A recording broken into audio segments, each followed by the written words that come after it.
Hey everyone, in this video I'll be showing you how to replace your oil pressure switch. This is on my 94 Bronco XLT with the 5.8 liter V8, and this should also be similar instructions to the F-150s from years 1992 to 96. Okay, so the issue with my truck is if we start it up here,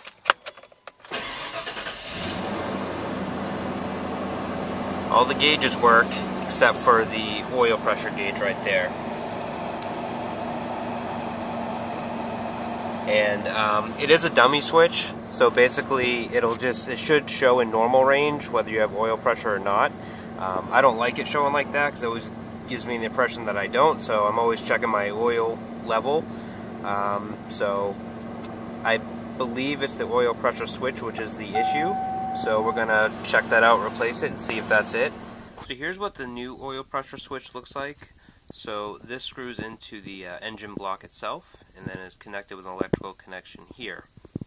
I ordered this, and you have to be careful when you order this, especially for the F-150s and the Broncos for 92 to 96, because there's a couple different ones. There's one to work with a gauge, like I have, and there's also one to work with a light, like an indicator light on your dash showing that you have low oil pressure. So make sure you get the correct one. I got the one for the gauge, so it'll cause that gauge to read normal when there's proper oil pressure. Also, too, for an extra, and by the way, this is like 25 bucks on Amazon, and I will put links in the description to where the specific links on Amazon. And also, too, I bought this. This is a oil pressure socket. It's an 1 1/16".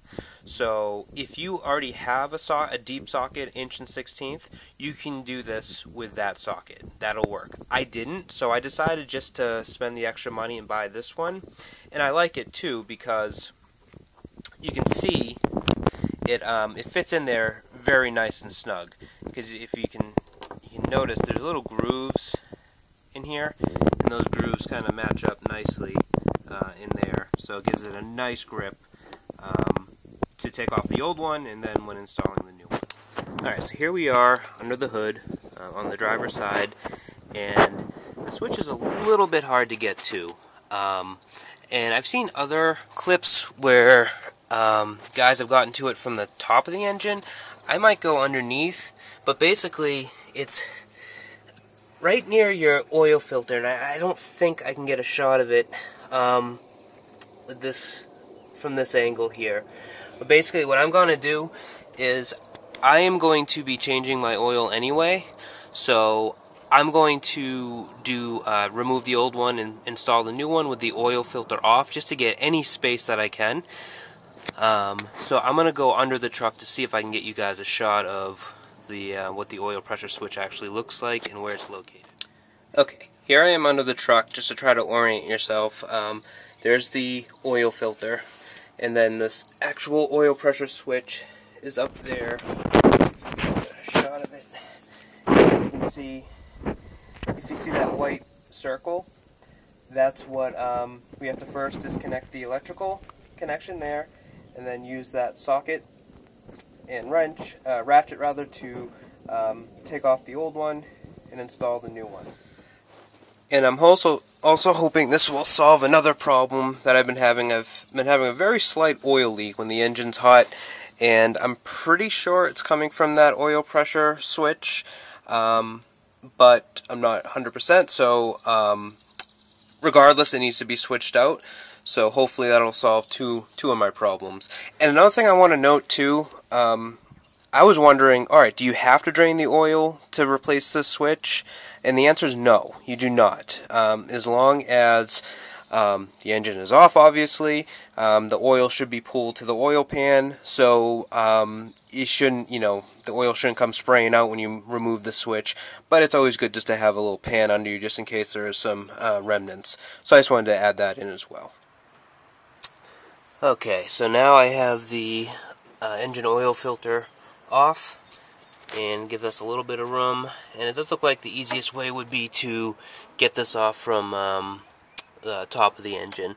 So if we go down in there, we can see that we first need to remove that electrical connection, which I will do now. I believe that just simply pops off.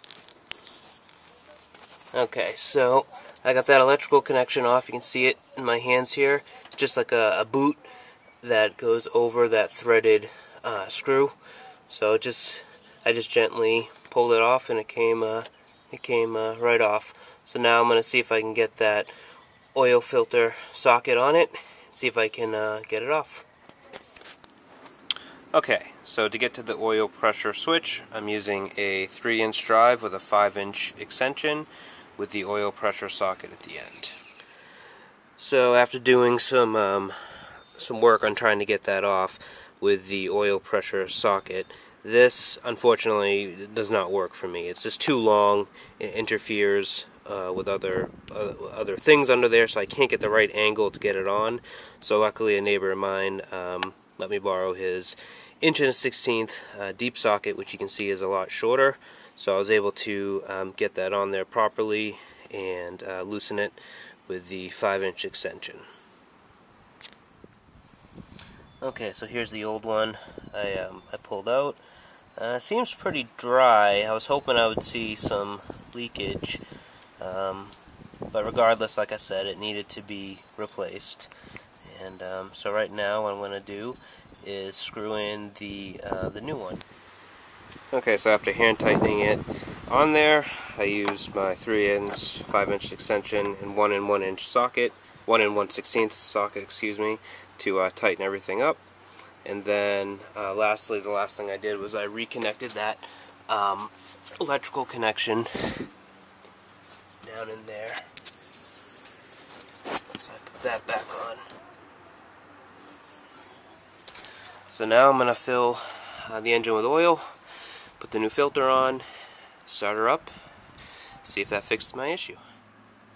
Okay, the moment of truth. I just filled the engine with oil. I'm going to start it up, see if the oil pressure gauge now works. Ah, success! It is working now. So it's reading normal, which I'm happy about. So that was all there is to it. I hope you found this video helpful, and as always, thank you very much for watching.